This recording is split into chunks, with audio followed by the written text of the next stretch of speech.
The Bucks smashed Knicks in this in-season tournament game. They broke away late, especially, and they went to the Giannis-Dame pick and roll more than I've seen them go to in a lot of games. And I think this is going to be a key to the Bucks fulfilling their championship expectations.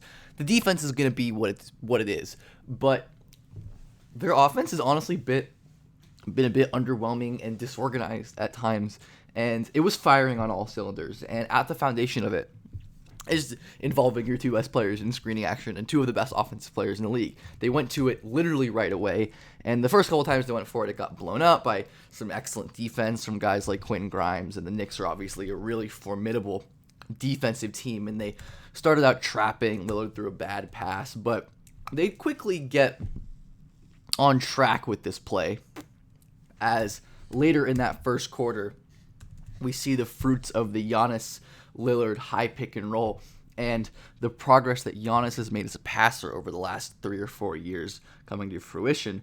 Giannis has never really played with a guy who commands the kind of pull-up attention. Mitchell Robinson is obviously one of the best defenders in the league, but he has to guard Dame above the line.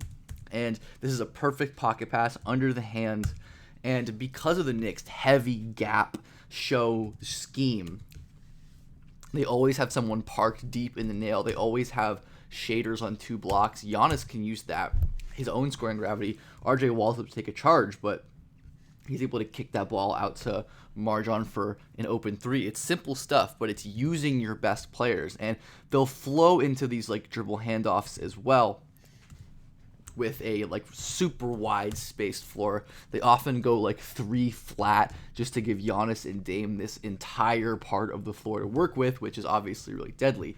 This time we see the Knicks go with more of a hedge style coverage here, where they have Hartenstein trying to push Lillard to the baseline, but he makes a great play, and this is actually a really good adjustment here by the Bucks to go with this 3 flat alignment. The Knicks obviously love to send help at the nail. They love to cover up the elbows and thwart drives to the middle, but they can't do that when the players are spaced like this. Or they'd have to like pseudo zone up right here. So they take advantage. Lillard makes a great pass. Hart is late to rotate, and Giannis, once again, he's not like the quickest processor in the world, but he can, especially from a short roll, really read the defense out, see where the help is going, and kick out. And like, they need to be doing this more. This is going to be the theme of this video. Like, this was a lot for them, at least I'm pretty sure, but they need to do this more. Like, it's so easy when they just do this, and so often they want to go to other options, which I understand you can't literally run every play, but at some point, like, you kind of can, right? You kind of can. And the Giannis Lillard double drag pull-up 3 is going to be a staple. Obviously, having Giannis as a screener has all the benefits that we've entailed. He's also just like a very big, large dude, and defenses have to play Dame really tight. They have to play up on him.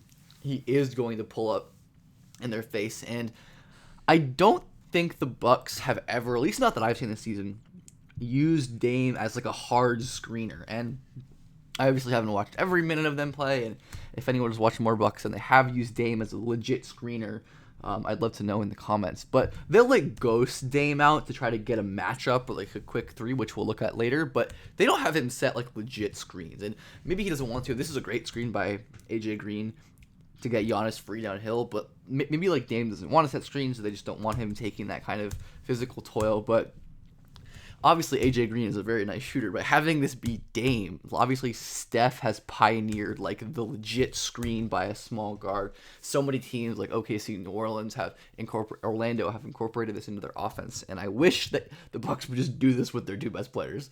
Like, Lillard has so much gravity, you cannot leave him for a second, and that just makes life even easier for Giannis. And the presence of Dame makes Giannis like a threat out in the perimeter. Like, normally defenses will back off of Giannis. Like, you'll never get this coverage on Giannis in just like a straight 1v1 ISO.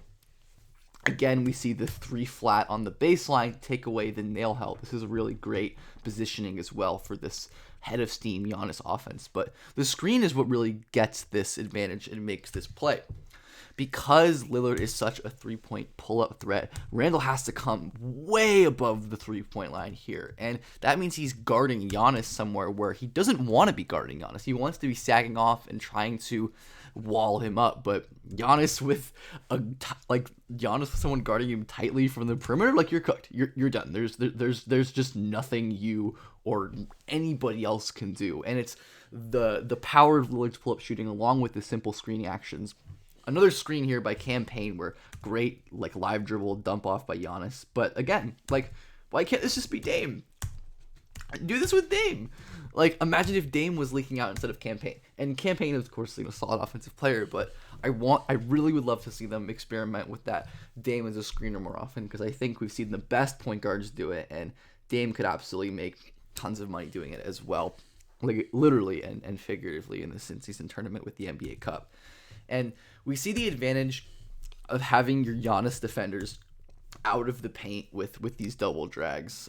Josh Hart is an excellent low man defender. You want him sitting in the paint, and Dante DiVincenzo is not as good of a low man defender. Of course, we talked before about how Mitch Rob has to play up to respect Dame, but Giannis also being here for the double screen opens up the pass to the roll, and this is just a beautiful dime by Dame, who, in all of his shooting and scoring prowess, is a really great passer as well.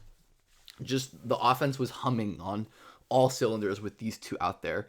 And it's as simple as like the usage of these two on like out of bounds plays is really great as well. Any kind of dribble handoff action, which is something that I think they can literally probably spam every play, and they honestly should, where even like a slight hesitation here, Randle has to respect the pitch here. So he's going to stay on Giannis's top side, and that allows him to get baseline here for a wide open layup. And these are shots that Giannis just doesn't normally get because there's so much defensive attention always surrounded on him. But with Dame this year, he's getting some of the easiest shots of his superstar career.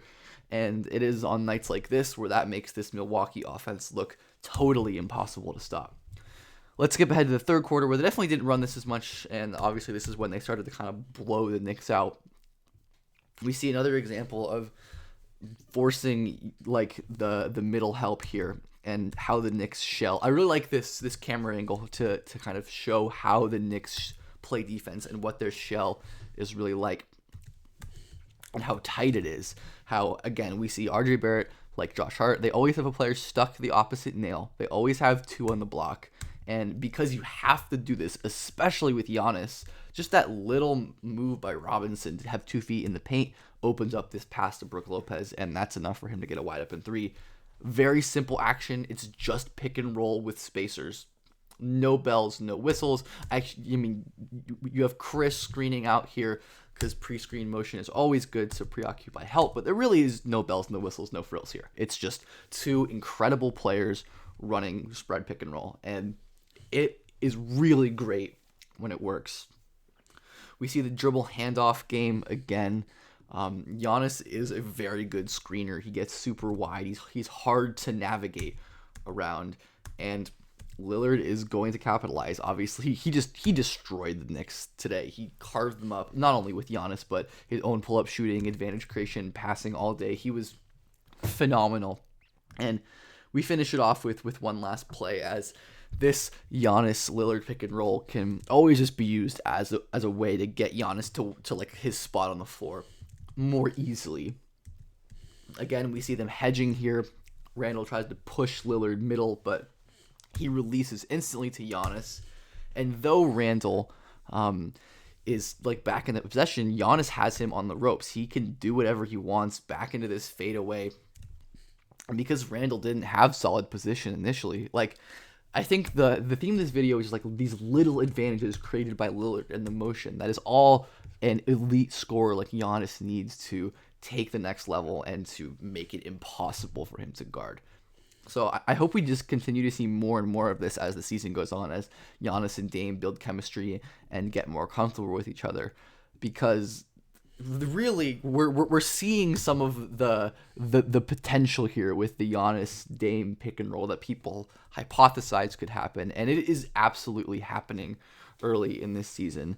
The consistency with this Bucks offense, the The general organization is still not perfect. It's still not there. But nights like this where they just eviscerate a really, really good Knicks team in an important elimination game, like, it's good stuff. It's what you want to see from a Bucks team that has title aspirations.